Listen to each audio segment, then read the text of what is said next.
everybody, this video is going to show you how to build a works cited entry for a journal article that you found online. So not through a database, just a journal article that you found online. So we're using the Excelsior Online Writing Lab. Over in the left-hand side, we are under Citation and Documentation, under MLA Style, under MLA Works Cited. Now, we've covered in other videos articles from databases like ProQuest or PubMed or ScienceDirect. This is going to look at an online journal article. So I'm going to click specifically on that one because I kind of want to show you how it looks a little bit different. So over on the right-hand side, you can see that we're still doing author and title. Under that is the container, and this is going to be your journal information, but the location may have two parts. The location may include a publication page number, and it may also include the DOI or a permalink where you found it online. So that's the biggest difference. In the articles from databases like PubMed or ScienceDirect, those are considered two separate containers. But if you are accessing a journal article directly from that journal's website, then the location is just going to include both the page number and the DOI or URL with only a comma separating the two instead of a period. So let's start from the beginning, and I've pulled up an example. I have gone to the Journal of Clinical Sleep Medicine. This is their actual website for the journal itself. You can see up here on the top right-hand side is usually where you will find journal titles. And so that's where we're going to find our journal title. Here is, I note this is free access. It tells me up here at the top, Journal of Clinical Sleep Medicine, Volume 7, Issue 4. So we know that that's going to be part of our works cited entry for this source. Now, here it gives me the title. Under the title are the authors. Now, you can see that there are 3 authors here. So for MLA, that means we're going to use et al.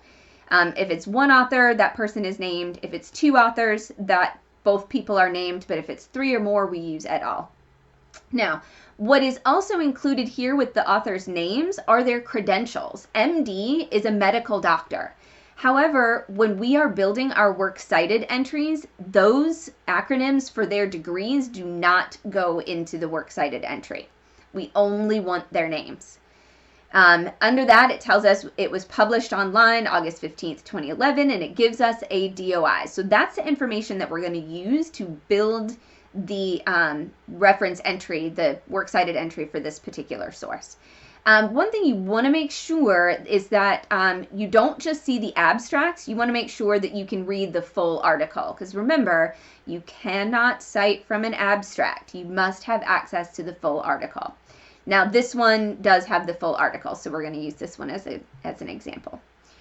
So, if I am building this according to Excelsior's Writing Lab, I need the author first. So, I would do this as Fitzgerald, comma, Karras, T period, then I would put a comma et al. So that's ET space AL period. That tells me as the reader it's 3 or more authors.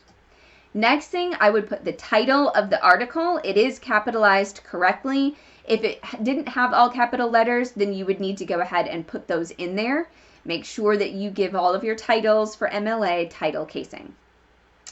Quotation marks go around the title. You do need to put a period after 2009 and then close the closing quotation mark. After that, that's the title. Now we need the title of the container. So the container is the publication that contained this article when it was published. So that is the Journal of Clinical Sleep Medicine. Journal titles are in italics. So are newspaper titles. So our magazine names, those things, so our book titles, those things get italics. So Journal of Clinical Sleep Medicine in italics. Then according to this, I need a comma. Then other contributors. So those would be editors, translators, directors, conductors, depending on what you're citing. Those are usually listed right under your authors, and it would say translated by or edited by. Here we don't have anything, and if you don't have an element, MLA says skip it and go to the next thing.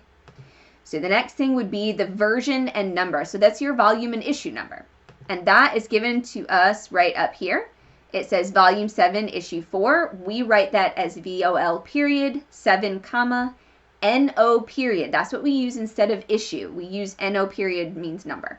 4, comma, and after version and number is the publisher. Now the publisher would be the Journal of Clinical Sleep Medicine, but that's already as the title of the container, so we don't list it twice. So we skip that, we go to the next thing. So date. So we're going to use this date right here, but we can't write it like this. We do day, month abbreviation, year. So it'd be 15 Aug period 2011, comma. Okay. See, it says comma after the publication date. Now the location is going to include both your pages and your DOI.